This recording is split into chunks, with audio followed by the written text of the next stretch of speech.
Now to Iran, where the reformist candidate has won the country's presidential election. Masoud Pezeshkian beat his conservative rival Saeed Jalili. Mr. Pezeshkian's supporters have been celebrating in Tehran and other cities since he emerged victorious at the weekend. The turnout wasn't good in the first round, but it rose considerably in the second round, enough to give Mr. Pezeshkian an overwhelming victory. It's not clear, though, what he can actually do because of the limited powers that exist for the president of Iran.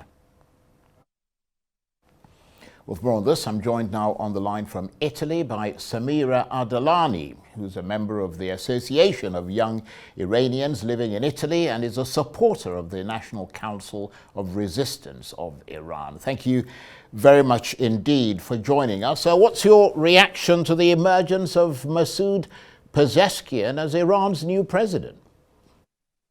Thank you for having me. Well, first of all, it is important to remember that there are no free elections in Iran because candidates must adhere to the principle of velayat al-faqih, the absolute power of the clergy, and the supreme leader Khamenei has the first and the last word on everything.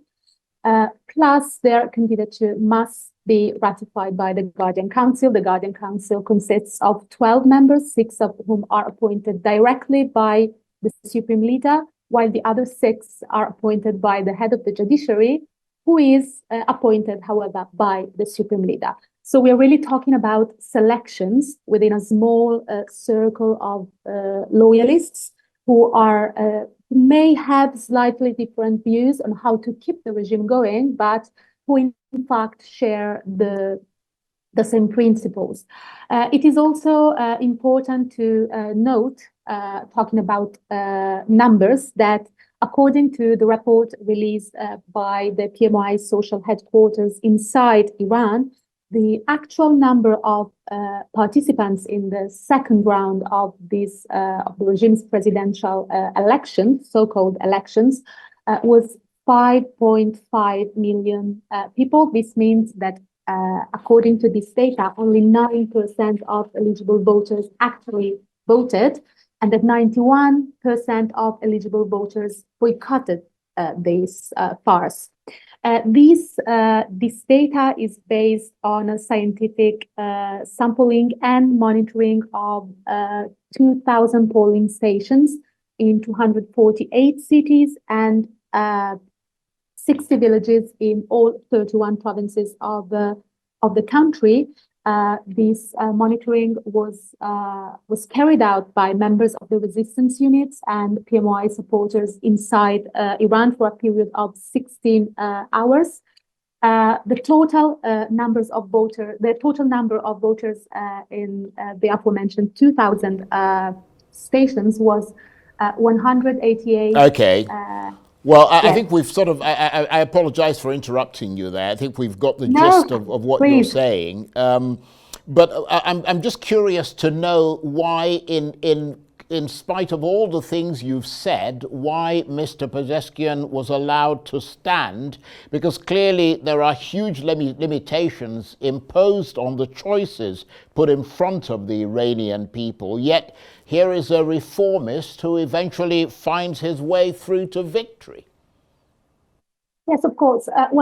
We first of all have to say that this regime is unreformable, ungovernable. And to answer your question, we have to say, as Mrs. Rajavi has stated in her speech at the midterm session of the National Council of Resistance of Iran on July the 6th, that she has underlined that Pezeshkian, when he was asked to present his plans, he explained that Khamenei determines the plans and policies, and he said that deviating from them is a red line for him. So this may be at least partially the answer to your question, because actually he has stated before and after the election that he is going and he is willing to follow the supreme leader indications.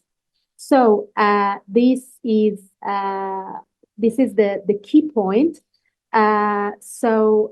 We have to remember that this boycott actually was a referendum in which the Iranian people voted against the regime in its entirety, in which, as Mrs. Rajavi has underlined, Iranian people voted for the overthrow of the regime and for the establishment of a democratic republic based on the separation of religion and state and the rule of law. So yes, the regime has tried with fake figures to claim that Iranians actually did take part in the elections. They did not. But answer to your question is that the president in Iran, given the system, has actually does not have that much freedom, Right. and all important decisions are made by the supreme leader. Right. So in a sense, then, he may have been the wild card thrown in to mobilize the vote, remembering, of course, that Iran was beset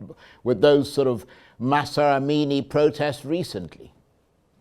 Yes, of course. In fact, the decision to involve reformists in this elections was done for this specific reason. The aim was to use the reformists to increase the participation rate, also because we have seen the nationwide protests after Mahsa Amini's death. She was killed by Iranian regime's forces, and the protesters, demonstrators actually asked for an end of the dictatorship. And they demanded the establishment of a democratic republic. And yes, the elections were boycotted in March and again on the 28th of July. So this was a way to try to push people to take part in the protests. But the important element is that they still did not. This is the key part. The key element of this so-called election. I would also like to remember that on the 29th of June.